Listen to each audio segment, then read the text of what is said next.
Page 67 from Inside of a Dog. This is called Sniff. First sniff of the day.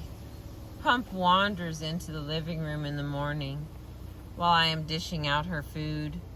She's looking sleepy, but her nose is wide awake, stretching every which way as though it's doing a morning exercise. She reaches her nose towards the food without committing her body and sniffs. A look at me, another sniff. A judgment has been levied. She backs from the bowl and forgives me by nosing my outstretched hand, her whiskers tickling while her moist nose examines my palm. We go outside and her nose is gymnastic, almost prehensile, happily taking in smells that gust by. We humans tend not to spend a lot of time thinking about smelling. Smells are minor blips in our sensory day compared to the reams of visual information that we take in and obsess over in every moment. The room I'm in right now is a phantasmagoric mix of colors and surfaces and densities, of small movements, shadows, and lights.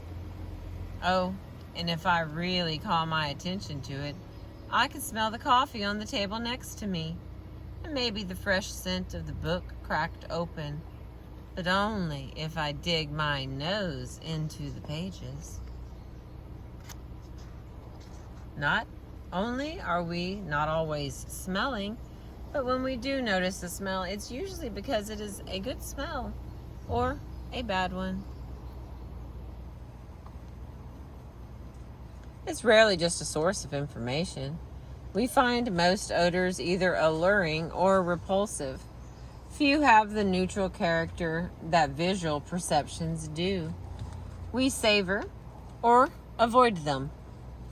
My current world seems relatively odorless, but it is most decidedly not free of smell. Our own weak olfactory sense has no doubt limited our curiosity about what the world smells like. A growing coalition of scientists is working to change that, and what they have found about olfactory animals, dogs included, is enough to make us envy those nose creatures. As we see the world, the dog smells it. The dog's universe is a stratum of complex odors. The world of sense is at least as rich as the world of sight. Sniffers. Her undulate grazing sniff, nose deep in a patch of good grass, troweling the ground and not coming up for air. The examinatory sniff, judging a proffered hand. The alarm clock sniff, close enough to my sleeping face to tickle me awake with her whiskers. The contemplative sniff, nose held high in the wake of a breeze, all followed by a half sneeze. Just the chew, no ah, as though to clear her nostrils of whatever molecule she had just inhaled. Dogs don't act on the world by handling objects or by eyeballing them, as people might, or by pointing and asking others to act on the object, as the timid might. Instead, they bravely stride right up to a new, unknown object. Stretch their magnificent snouts within millimeters of it, and take a nice deep sniff. That dog nose in most breeds is anything but subtle. The snout holding the nose projects forth to examine a new person seconds before the dog himself arrives on the scene. And the sniffer is not just an ornament atop the muzzle. It is the leading, moist headliner. What its prominence suggests, And what all science confirms is that the dog is a creature of the nose. The sniff is the great medium for getting smelly objects to the dog, the tramway on which chemical odors speed up to the waiting receptor cells along the caverns of the dog's nose. Sniffing is the action of inhaling air, but it is more active than that, usually involving short, sharp bursts of drawing air into the nose. Everyone sniffs to clear the nose, to smell dinner cooking as part of a preparatory inhale. Humans even sniff emotively or meaningfully to express disdain, contempt, surprise, and as punctuation at a sentence end. Animals mostly sniff, as far as we know, to investigate the world. Elephants raise their trunks into the air in a periscope sniff. Tortoises slowly reach and open their nostrils wide in a sniff. Marmosets sniff while they nuzzle. Ethologists watching animals often take note of all these sniffs, for they may precede an attempt to mate, a social interaction, aggression, or feeding. They record an animal as sniffing when it brings its nose close to, but not touching, the ground or an object is brought close to, but not touching, the nose. In these cases, they are assuming that the animal is in fact inhaling sharply, but they may not be able to get close enough to the animal to see the nostrils moving, or the tiny vortex of air that stirs the area in front of the nose. Few have looked closely at exactly what happens in a sniff, but recently some researchers have used a specialized photograph method that shows airflow in order to detect when and how dogs are sniffing. They have found that the sniff is nothing to be sniffed at. In fact, one could make the case that it is neither a single nor a simple inhalation. The sniff begins with muscles in the nostrils, straining to draw a current of air into them. This allows a large amount of air, any air-based odorant, to enter the nose. At the same time, the air already in the nose has to be displaced. Again, the nostrils quiver slightly to push the present air deeper into the nose, or off through slits in the side of the nose and backward, out the nose and out of the way. In this way, inhaled odors don't just need to jostle with the air already in the nose for access to the lining of the nose. Here's why this is particularly special. The photography also reveals that the slight wind generated by the exhale, in fact, helps to pull more of the new scent in by creating a current of air over it.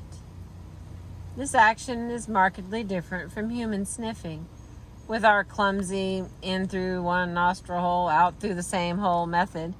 If we want to get a good smell of something, we have to sniff, hyperventilate, inhaling repeatedly without strongly exhaling. Dogs naturally